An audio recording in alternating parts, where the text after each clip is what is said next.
It's your boy Arjun. So কেমন আছো সকলে? I think সকলে আছে অনেক ভালো. Today I'm just gonna talk with you about carbohydrate খাবার. অ্যাকচুয়ালি কার্বোহাইড্রেট খাবারটা আমাদের জন্য কতটুকু উপকারী তা জানার আগে কার্বোহাইড্রেট খাবারটা কি মূলত এটা সম্পর্কে আমাদের জানতে হবে। সো কার্বোহাইড্রেট খাবারটা হচ্ছে সিরিয়াসলি বলতে গেলে শর্করা জাতীয় খাবার। এটা আমাদের মূলত বডিতে খুবই উপকারী খাবার হিসেবে প্রয়োজনীয় উপাদানগুলো সরবরাহ করে থাকে। সো এইটা ব্যাপারে যদি তোমার জানতে চাও তাহলে শর্টভাবে যদি বলি, কার্বোহাইড্রেট থেকে যেই শক্তিটা নির্গত হয় সেই শক্তির মাধ্যমে আমাদের বডির পুরো ফাংশনগুলো কাজ করে।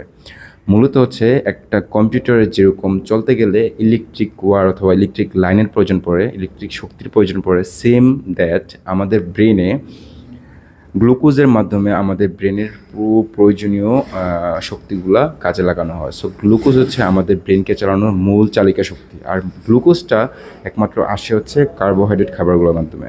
এটার একটা অপকারিতাও আছে, ওটা হচ্ছে আপনার ওজন বৃদ্ধি করার জন্য কার্বোহাইড্রেট খাবারটা সিরিয়াসলি অনেক অনেক ক্ষতিকর হতে পারে। সো কার্বোহাইড্রেট খাবারগুলো কী হতে পারে ওইটা সম্পর্কে যদি জানতে চাই তাহলে অবশ্যই শাকসবজির মধ্যে কার্বোহাইড্রেট খাবারটা আছে, ফাইবার জাতীয় খাবারগুলো কিন্তু কার্বোহাইড্রেট খাবার, অ্যান্ড লাল আটা, লাল চাল, ওগুলো কিন্তু কার্বোহাইড্রেট খাবারের মধ্যে পড়ে। সো অবশ্যই স্বাস্থ্য সচেতন থাকার জন্য অবশ্যই আপনাদেরকে এইসব খাবার সম্পর্কে ভালো একটা বেসিক আইডিয়া রাখা উচিত।